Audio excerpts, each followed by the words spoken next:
Do you know most of the studies shows that the people who communicate more efficiently, the people who are better communicator, have high self-esteem as well as better chances to earn more money as compared to others? Well, yes, no point of guessing that the people who are better communicator are more successful all across the globe. And if you want to be successful in your corporate culture, within your corporates, the things are no different. If you want to grow up into your corporate ladder, you got to be a better communicator. So in this video, I'll try and share 7 different steps to communicate more efficiently while you do your day-to-day transactions into your corporates. Let's dive into those 7. Number 1, face-to-face meetings. While most of the organizations have emails as the prime channel to do the communications, but I would strongly recommend whenever you get a chance, do fix up face-to-face meetings with your peers, with your subordinates, with your managers, and sit with them, understand them, their perspective about the things that you are going through. It could be a work related problem, it could be a non work related problem. But if you are getting a chance to sit with them face to face, don't leave that, because that has a better impression and the communication channel always improves. Point number 2, do a clear communication. Once I say clear, it is important to understand whether you are writing something on mail or doing a verbal communication. It is important to be concise and at the same time ensure your problem has been explained, or the statement that you are trying to put across has been communicated efficiently.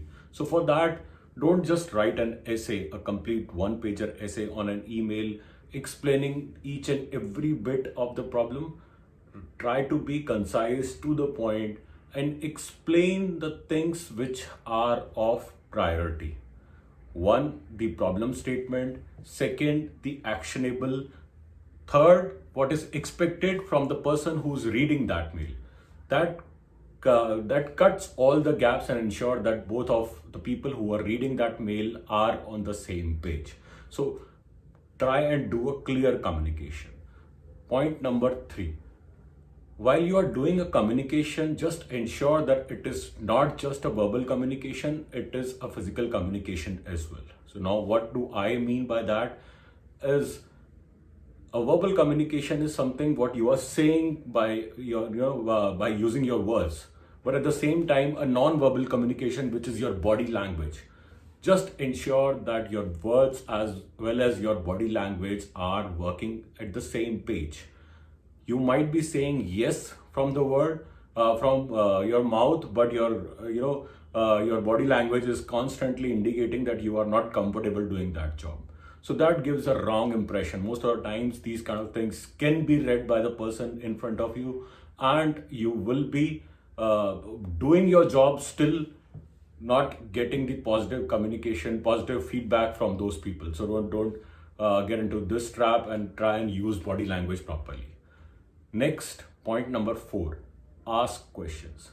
Whenever in doubt, ask questions. Most of the people who join the organization, or some year into the organization, they are afraid of asking the questions because they feel what would be the perspective or the impression that they will be leaving on the other person. But do remember, everyone has walked up to this ladder.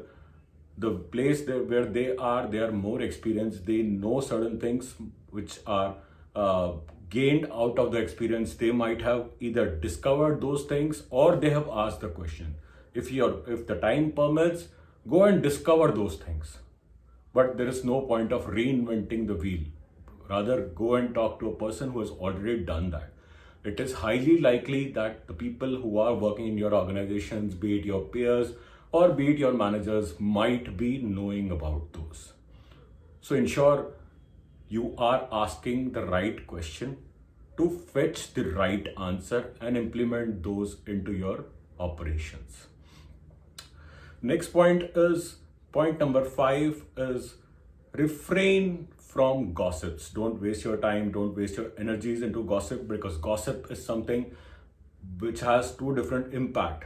Again, both of the impacts are on you and not the person for which you are gossiping. One, you are creating that negative energy within your mind. Second, after wasting the time that you are doing gossip about that person, let's say half an hour, 40 minutes, 1 hour, your productivity would still be zero. So whether you are gossiping or not gossiping, your work will not improve. Rather, you'll be wasting more time. So don't do that. Point number 6, don't hear. Don't hear just for the sake of hearing.